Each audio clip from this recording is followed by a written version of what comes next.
Yay. All right, are we live? We're good. Okay. So, wow, I can hear myself. That's anyway. Thank you for joining us again. It's navigating the college search for students who learn differently. My name is Lori Harding, and I serve as the director of LC Online Partnerships for Landmark College. For those of you who may not be familiar with Landmark, it is a fully accredited college. Most importantly, it was the first college in the country that is dedicated exclusively to serving students who learn differently. And this year, I'm happy to say that Landmark is actually celebrating its 40th anniversary. So this is not something we just started yesterday. And we are located right down the highway in beautiful Putney, Vermont, exit 4 off of 91, for those of you who may not be familiar with where Putney is. So if you could follow along, if you want to follow along with this presentation, there it goes. You can, at your own pace, you can actually go ahead and use the QR code there. That will download the presentation, and then you can kind of scroll at your own pace. At the end, you'll also be given an opportunity to snap the QR code and download the presentation if you're interested in. But I cannot emphasize how important it is to find the right college for neurodivergent students. Now, you might be thinking in your mind, well, isn't that important for all students? And absolutely, you would be right. However, in the case of neurodivergent students, students who learn differently, finding the right supports can be the difference between successfully earning their college degree or turning their back on college because maybe something didn't go well and they thought they just weren't cut out for college. But in reality, I just messed this up. This is going to be fun. Anyway, in reality, what it was just a mismatch. The student and the college just weren't a good fit for one another. So I also think it's important to share with you that I have a 17-year-old son at home right now who's a senior in high school, so we are in the throes of this as well. All right? So anyway, I'm going to try to, I've got two different screens I have to forward here. There we go. So first off, we're going to start with the agenda. We're going to go through a definition of terms so that we set the stage and we're all on the same page with what the terms actually mean. We're going to discuss what we can learn from the data. We're going to talk about levels of support that are available and how that changes from high school to college, and how the legal landscape also changes. We're going to talk about how you can find the right fit.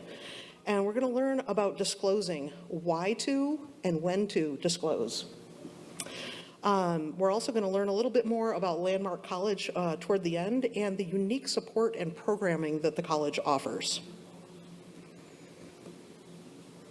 So far, so good. Okay, so I'd like to start off with a quote from our good friend Albert Einstein. So everybody is a genius, but if you judge a fish by its ability to climb a tree, it will live its entire life believing it's stupid, okay? And neurodivergent students are likely to compare themselves often and frequently unfavorable to their neurotypical peers as though they were not as intelligent or as capable.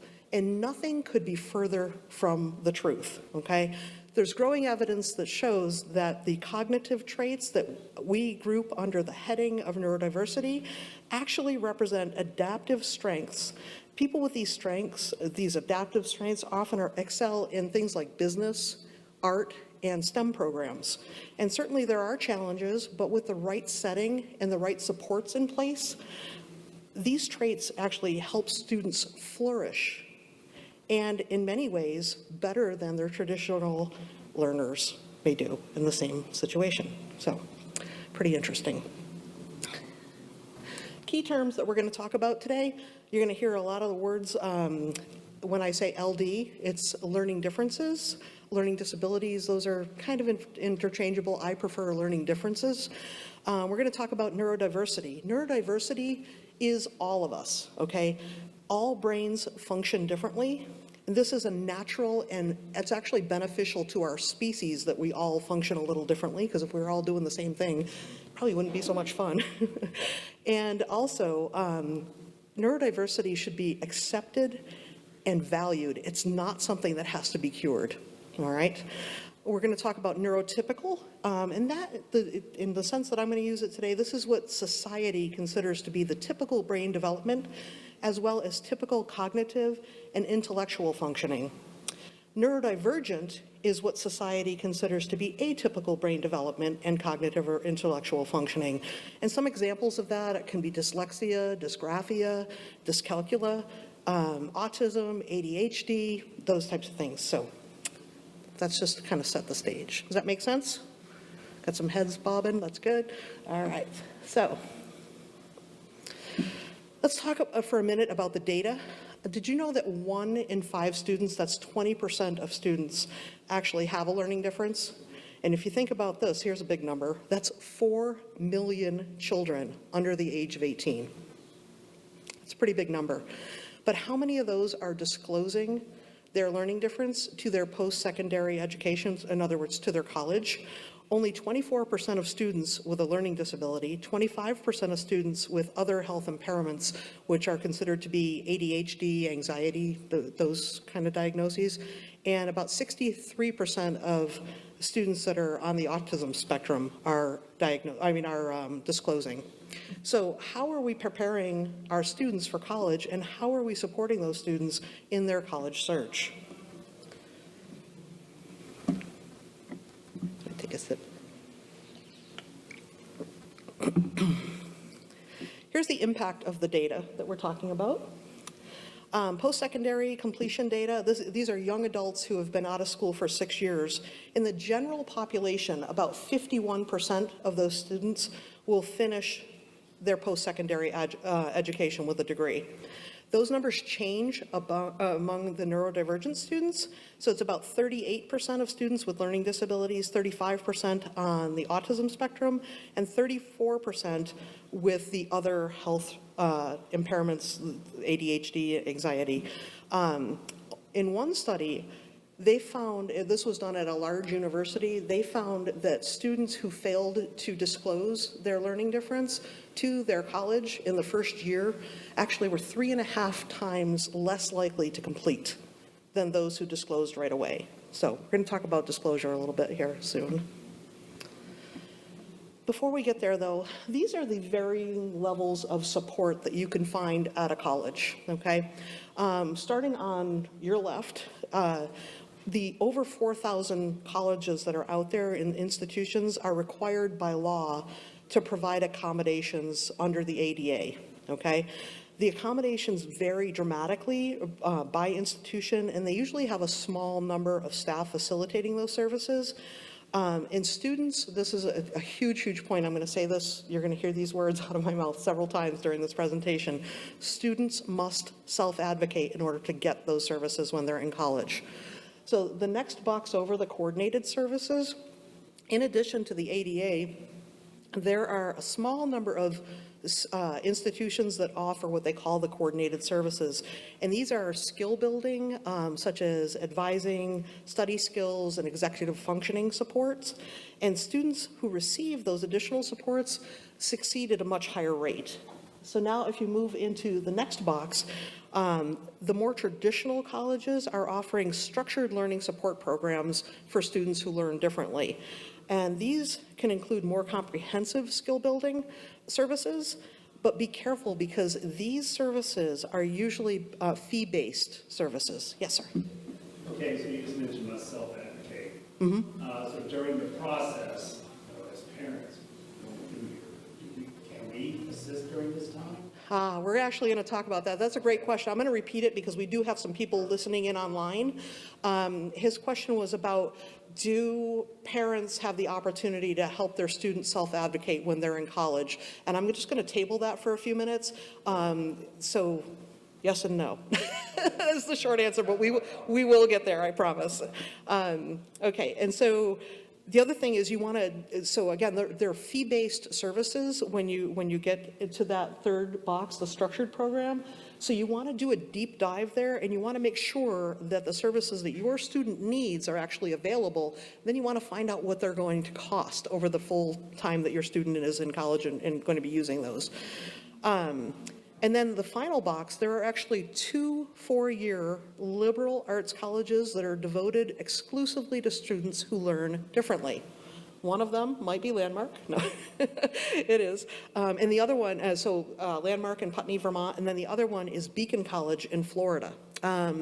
Both offer rigorous and challenging curriculum. This is not a watered-down version of college. I don't want you to think that at all. We are a fully accredited college. So what we do differently is think accommodations, not modifications. So the curriculum is still rigorous and everything it would be at any college, but we offer a lot of accommodations and scaffolding.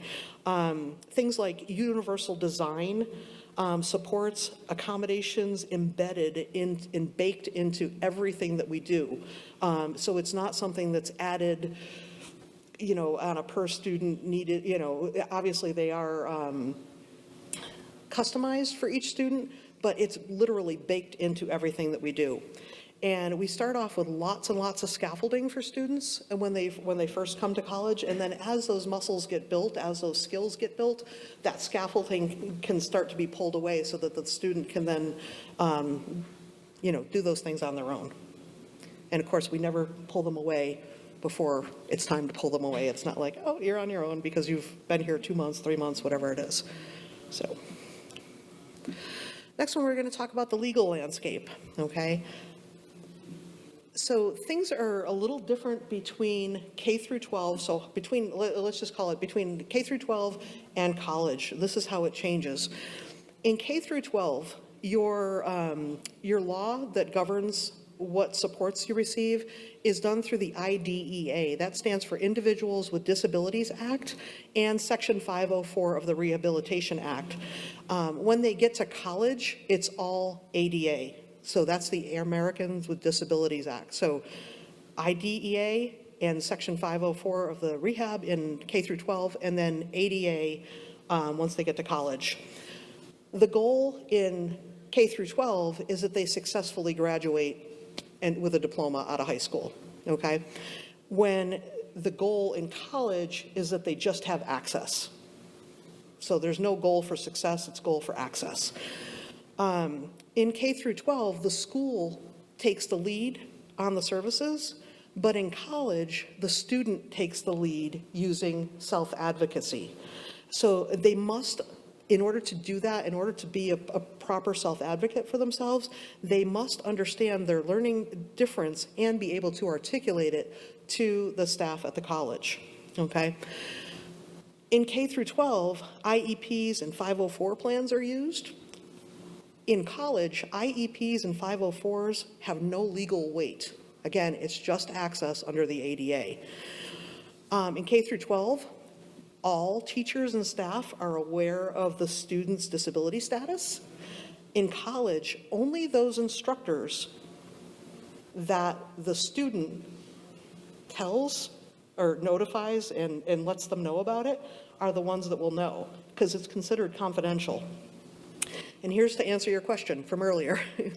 In K through 12, parents are encouraged to be involved, okay? Especially in the planning and the reviews, they're encouraged to be involved in the planning for their student. In college, students have to assume that primary responsibility. And fun fact, there is a law called FERPA. I don't know if you're familiar with it or not, but it is the Family Education Rights and Privacy Act. It actually prevents parents from accessing a college student's records without the student's expressed consent, okay? So when your student was in K through 12 and you had, the access to, to everything, your keys worked and no matter what door you went into, you had full access to the building. Your student goes to college and all of a sudden your key no longer fits. They change the locks on you. So in order for you to be able to access your student records, your student has to give you permission to do that. Okay, so that's going to be one thing you'll want to think about. And when should you start working with your student on self-advocacy? You want to start, yesterday, okay? Your student should be very much involved in their IEP and their 504 plans, so you want to make sure that you're starting now, getting them into those IEP meetings. They're not the most fun and exciting thing. I'm sure they've got 10 other things on their list they'd rather be doing, but it's super, super important for them to build those muscles with the self-advocacy, and starting as soon as possible. The sooner they start, the better they'll get at it when they actually need to do it on their own. So, all right, finding the right fit. Knowing who you are as a learner is super important when thinking about which of those 4,000 colleges might be a good fit for you as a learner. And, all right, so one of the things I'm going to start talking about too are some lists that you need to start making, and some questions that you should be able to answer for yourself, especially answering these thoroughly, is who am I, and what do I want from my college experience? What type of a learner am I? Am I a visual learner? Am I an auditory learner? Am I a reader-writer? Am I kinesthetic? Do I learn by doing? And what type of environment do I learn best in? Do I learn best in quiet, busy, clean, distraction-free? What is my environment? These are things that you should really be thinking about who you are as a learner. What are your strengths and weaknesses? Do you make friends easily? Are you crowd-friendly? Are you a good self-advocate? Those are some strengths and weaknesses, and there could be, these, it's not just limited to these three, but you should be making a list. What am I good at? What do I need a little bit more work on? And what accommodations and supports will best ensure your chance of success? All right, so what do you need? That's always a good one. You want to compare what you currently have in your IEP, if you have an IEP, what current supports you're using, because sometimes the IEPs may be a couple of years old, and you may have had, a list of 10 or 15 things on there, and you may only be using 2 or 3 of those, or 4 of those, or whatever it is. So you want to compare what you currently have in your IEP, and find out what of those supports you're actually using and what ones you actually need to be successful. Get input from your counselors and from your teachers and from your family. And again, add this to the list. Okay, so who you are as a learner, and then what supports you need. Compare the list that you come up with the prospective college. So you're making a list of prospective colleges. Everybody's got their list of their places they think they might like to go. You want to be checking their website. You can find that information there. You can also compare what they call disability services versus what's universally available at the college. Some of them are great at offering universal services, and they might check off all the things that you need. Sometimes you might need to go into those specialized other services too. There's also a guide out there. It's called the K&W Guide for Colleges for Students with Learning Differences. Okay, K&W Guide to Colleges for Students with Learning Differences. That is a guide that's available. You can Google it. It's on Amazon. It's like $30. Also, a lot of libraries have it. It's a great resource for you. You can call the college. You can email them to inquire about the services that they have and what you need. You want to talk also to current students. You want to talk also with maybe other parents of students that are attending that college, and attend open houses. There's open houses that are virtual, and there's ones on campus. Anytime possible that you can get on campus to do an open house or a visit or a tour, highly, highly recommend, because obviously when you're doing the brochure visit as opposed to the real life visit, I mean, it's very, very different. You want to be able to go and feel what that college feels like for you. So open houses, college visits, super important. All right, so the next one, disclosing. This is the big controversy. Let's look at why students, first of all, why that they might not want to disclose. Fear of stigma. All of a sudden they don't want to be labeled, the desire to create a new identity. Maybe they've, they're just done with it. I've heard that a couple of times today, actually, from a mom. The unfamiliarity with the services that are offered at that college. They don't know how to access it. It's a whole new environment. Before, again, if they've been on an IEP or a 504, it might have been with them their entire school life. And all of a sudden they're in a new environment with new access points, and they might just not know even where to start. Also, the invisibility of support and accommodations that they're currently using.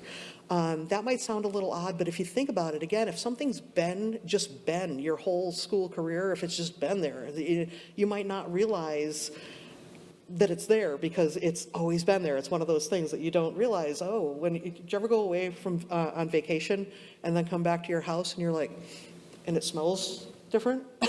Or you catch something when you've been away from your house a little bit. It's the same kind of thing, because when you're living in it all the time, you get nose blind to things. It's the same kind of thing when you have these access, these additional services. Sometimes they're just blended right into your everyday life, and you might not realize that they're there. So, and understanding or underestimating the importance of those accommodations. You might think, yeah, I get that, but I could probably do it without it. So again, those might be reasons that students don't disclose right off the bat. So why disclose? First of all, when you're in college, it is the only way that you're going to receive accommodations. You have to disclose in order to receive the accommodations. If you don't, the accommodations are not available to you. So when do you do that? When do you want to disclose? Accommodations must be in place and signed off on at the beginning of the semester. If you miss that deadline, then you miss having the accommodations for the entire semester. That's a little... Can we discuss that just a little bit more? Sure. So when the student gets their schedule, they need to reach out immediately to that professor to let them know what's going on. Is that what we're saying here? Yes, that is a point where you can do it, but there's other points as well. So what he was asking for the folks that are online is, when do you disclose once you get your schedule and you know who your professors are? That is also a time to disclose, but you want to disclose right away, in my opinion. So there's a couple of different... Yes, exactly. That's what I understand. But you said earlier that they need to let the professors know at that time. So you want to disclose multiple. There's going to be multiple times when you actually bring different people into the conversation. My recommendation is that you disclose. So you can do it at application, okay. You can do it at acceptance, okay. But then you also have to do it with the individual professors. So there's different times. Some people want to wait until they're accepted to disclose. They don't want to say anything until after they get in, and then they'll let the school know. Then they'll disclose. My recommendation is that they actually disclose when they apply. And again, you're going to be disclosing often, and you're going to be disclosing to the people that you want to know or that you need to know. So when you disclose early, it provides you the best opportunity to evaluate those services and the attitudes that you're receiving from the school. Experience how easy or how hard it is to access those services that you need to foster success. So the attitude, the response that you're receiving from the school, the sooner you do that, the more you're gonna understand what the environment at that school is and how accommodating they are and how they make you feel as a learner, okay? Where's your college advisor supposed to fall in this to be facilitating and supporting in the process? Because they'll know which professors are good about making the accommodations and as you're trying to sign up for your course. Right, so your college advisor is... So she was just asking, when does your college advisor get involved in this? And again, it's as soon as you start talking to them, they're going to assist with it. But again, it's the student's responsibility. It's not the advisor's responsibility to notify each of the professors. It is the students. The advisor can give you some advice because that's what they're there to do. They're there to advise you on how to get those. But it's going to be the student's responsibility to actually reach out to the professors to make sure that they get what they need. And the same thing with the residence halls and your college life folks. Yes?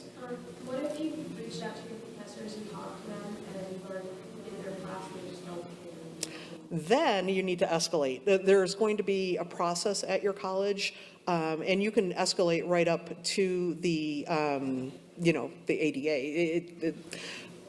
You want to take those grievances up right away. First, you would discuss it with the professor. You would go to them and say, hey, look, I told you at the beginning of the semester that I need this, and if they don't give you what you need, you say, look, I told you I needed this, and if I don't get it, I'm going to have to escalate. And then you escalate through your school's process. You would have to find out at your school where the escalation points are, and your advisor would be able to help you with that as well, as to where to go. All right. So the other part of the accommodations is that it's not one and done. It's not you disclose at application and you've got accommodations the whole college life. This is an ongoing process. Every semester, you are going to have to request accommodations from disability services and inform your instructors. So there's going to be a disabilities services department at your college, and you're going to need to reach out to your professors and let them know what accommodations you need. You want to schedule regular meetings to discuss the effectiveness. This is about what you were just asking. You want to have regular meetings with them, discussing the effectiveness of your accommodations. Be vigilant. Gosh, I've been speaking a lot today. Give me one more second.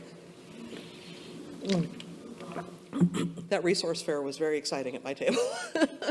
Anyway, so be vigilant. You want to constantly monitor the extent in which your accommodations are providing access to your course content. Are you getting what you need? If your access is diminished at any point, you have to self-advocate. Again, reach out to the Disability Services Department, reach out to your advisor, reach out to your professors, because again, it's you. It's the squeaky wheel that gets the oil. Okay, now, parents. I hate to tell you this, but there is more to college than academics, okay? What you also want to be looking for from a college is the student life rich and full? You want to be able to explore new things. You want to find new interests. You want to make sure that your college is inclusive and welcoming to all learners, all students. Is there a social pragmatic support for students on the autism spectrum? You want to make sure that those supports are available. Are mental health counselors available to help with stress and social? And it's not unusual for a student to go to college and need to speak with a counselor. That is, I can tell you at Landmark, 60% of our students will access our counseling department during a semester. About 60%. So it's a normal everyday thing. And if those counseling services are not available, imagine where you've got 60% of your student population needing something like that and it not being available. Then what? So you want to make sure that your college has those things. The other thing you want to make sure is that career readiness support is there. When do they start the career readiness? Things like job skills, resume support, on-the-job training, internships, and placement. You don't want to get to the end of your college experience and have a diploma and then go, okay, cool, now what? You want to be able to, you want to know what the next steps are, because college is there to prepare you for the next steps. College is a stepping stone. And fun fact here, Landmark College Career Connections actually starts working with students when they're freshmen. We don't wait until the junior and senior year. We start working on those skills in their freshman year. So when exploring colleges, you're going to need to ask a lot of questions. Again, you're going to want to make your list. We talked already about your list for current supports, what your needed supports are, who you are as a learner, that learner profile that we went through, and then available supports, what's available at the college. But you also want to ask some additional questions like, is assistance one-on-one or is it group? Okay, do you work well in a group or do you need the one-on-one? Make sure you're asking those. Who does the academic advising for students who have LDs? Is there a fee for those LD services? These are things you're going to want to know. Can students take a reduced course load? Some colleges offer that. Is the college test optional? Many are. I wish I'd known that one. That wasn't a thing when I was in college, okay? So more and more colleges are test optional, but you know what? You have to ask. What are the college's retention, graduation, and placement rates for students with LDs? These are good questions to ask. What's going on at their college? Because again, the marketing materials, wonderful, but when you get into the nitty-gritty. Also, again, visit, talk to students, talk to parents, and attend open houses so you can find out that information. Yes, sir. So you say college test options, you mean just like regular testing or? Yes. Course testing? Okay. Yes. So the question from the audience was, did I mean is the college test optional? So some colleges will allow other means of proving knowledge rather than testing. Is it a project? Is it a verbal test? It doesn't have to be sitting in a desk with a thing around you with a piece of paper and a test in front of you. There are lots of different ways to test students to make sure that they're absorbing the knowledge that's been taught in the class. Thank you. You're welcome. Great questions, by the way. All right, college also isn't always necessarily the next best step after high school, okay? There are lots of transitional programs available.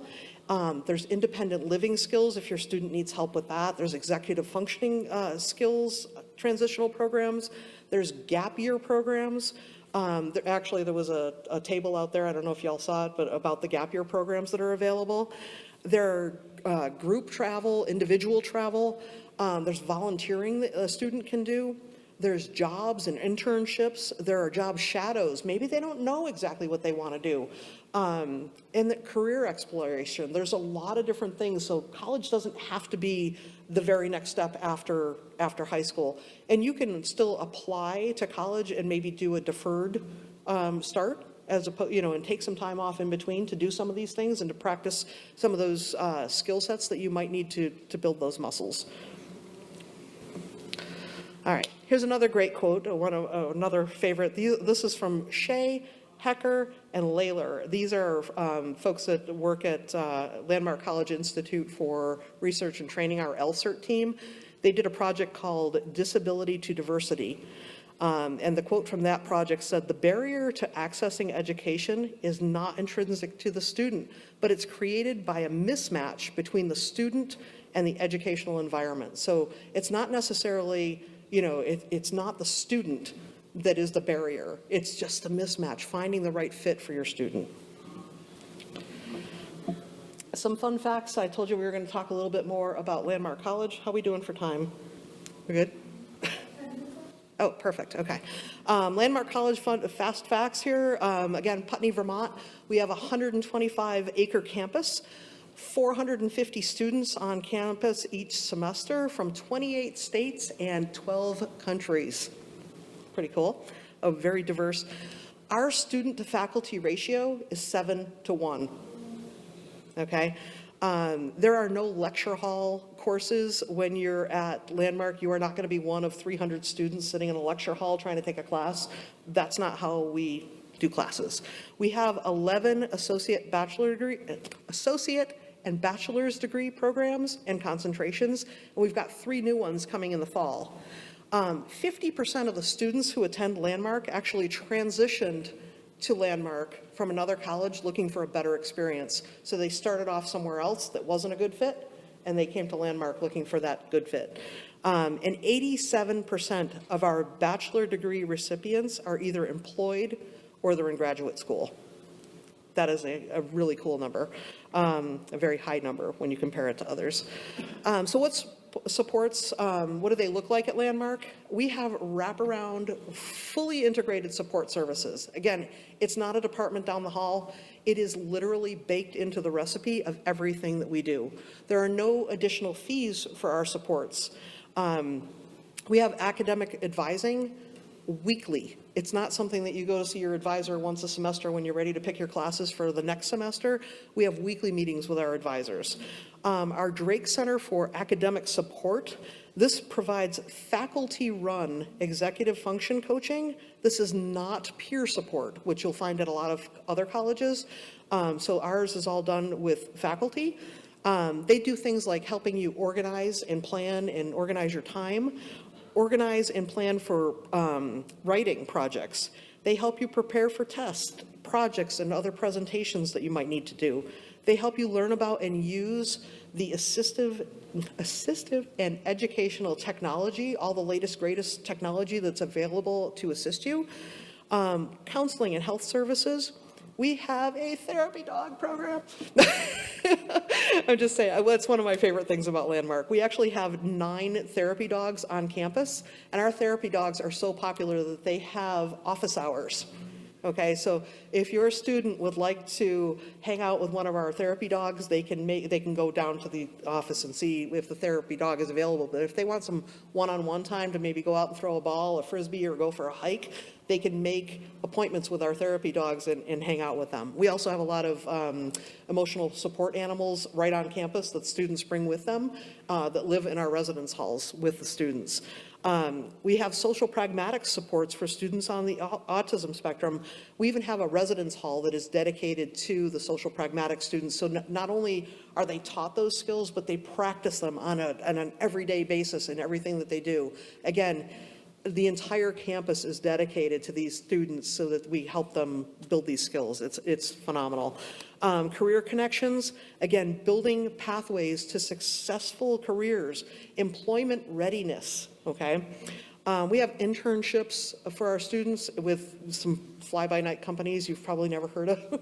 I said this earlier, so I apologize if I said it at the table when you were there, but companies like, I don't know, JP Morgan, Dell, Hasbro, these are the internship. We have a ton of companies that we work with that provide internships to our students, and some of those turn into permanent placements when the student graduates.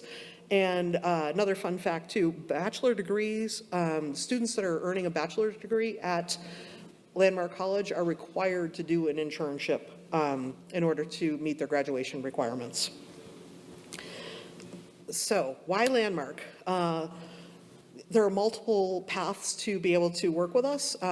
You can work with us as early as a junior in high school. So juniors and seniors in high schools can work with us on our online dual enrollment programs.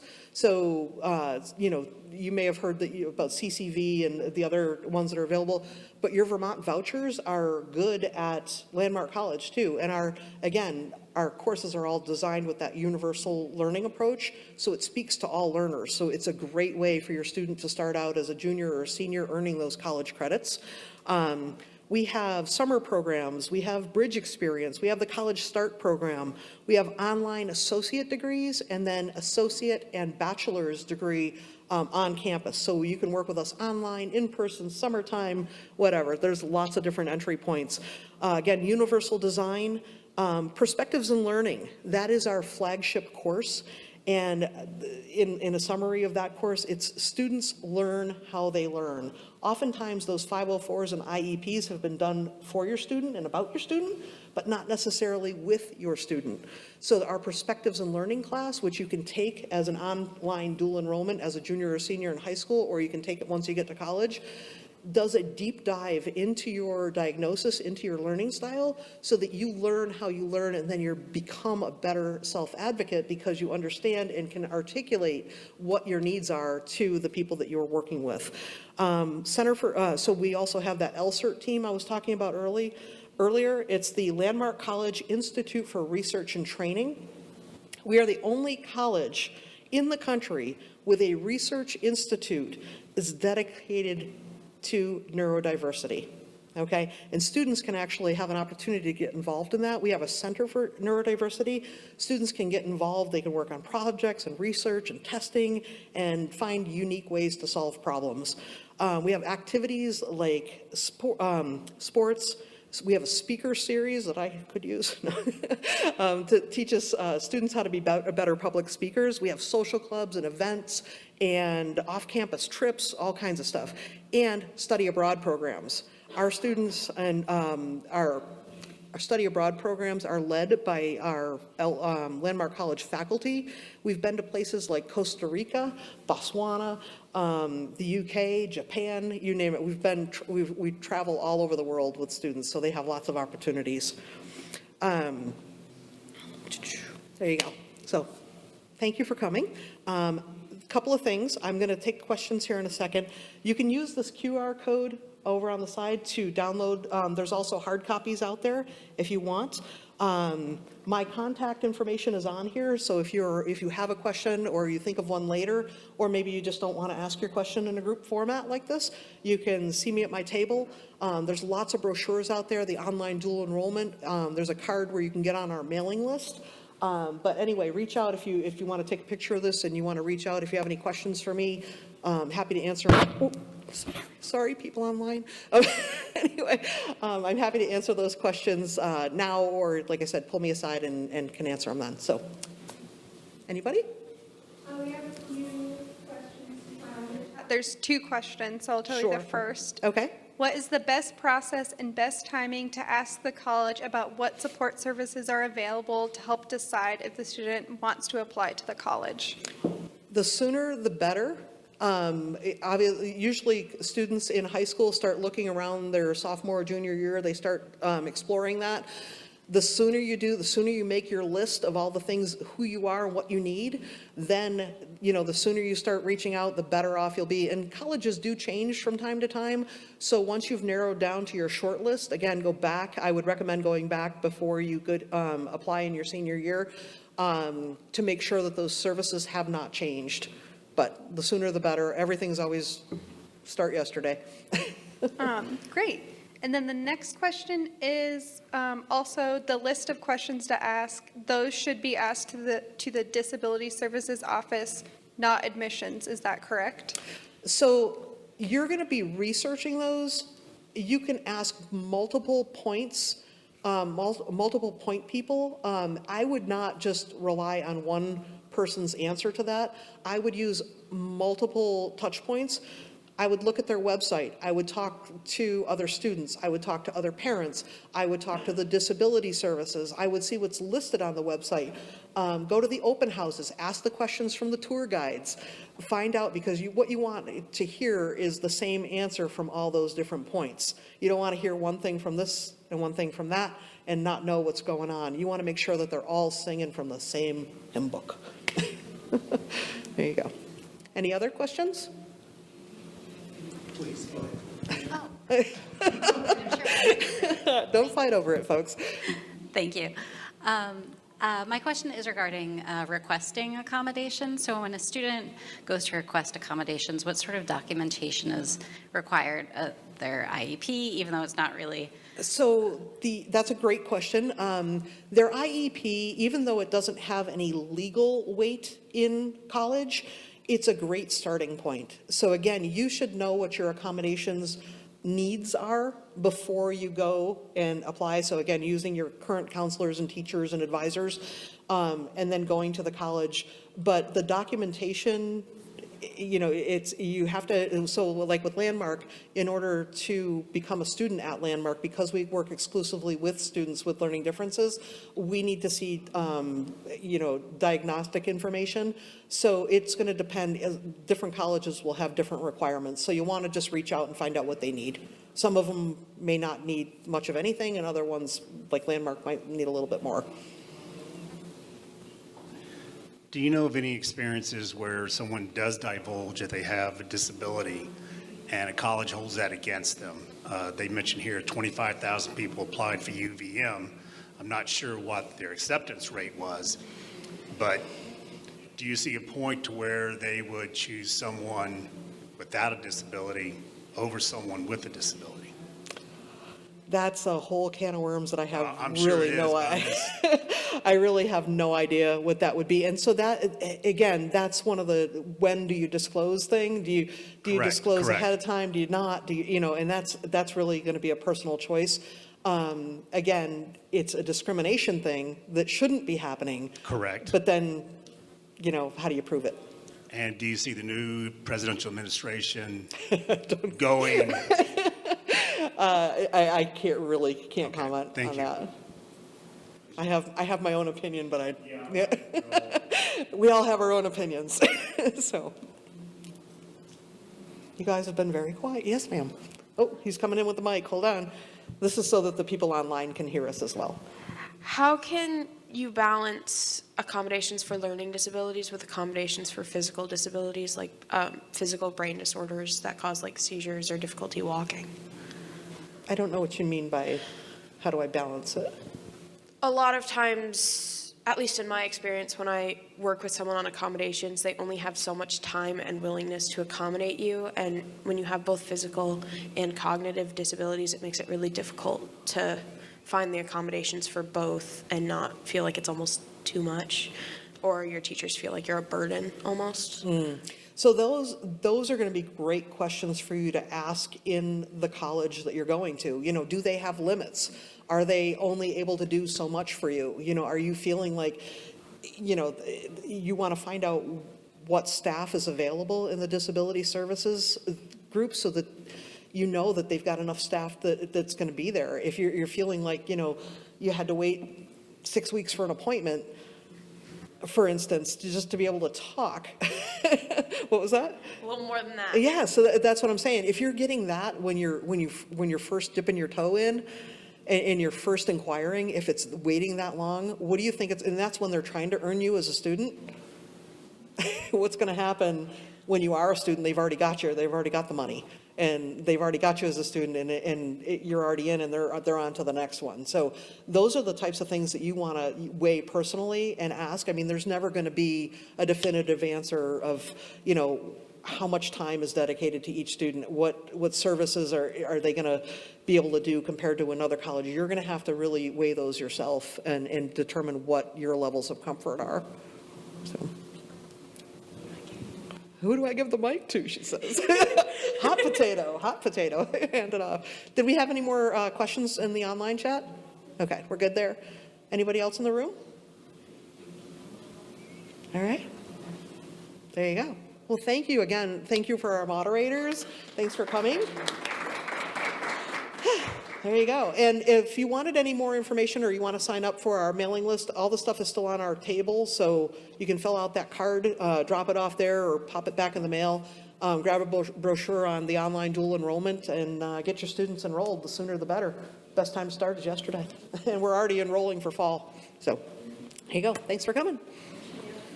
Well, we thank you.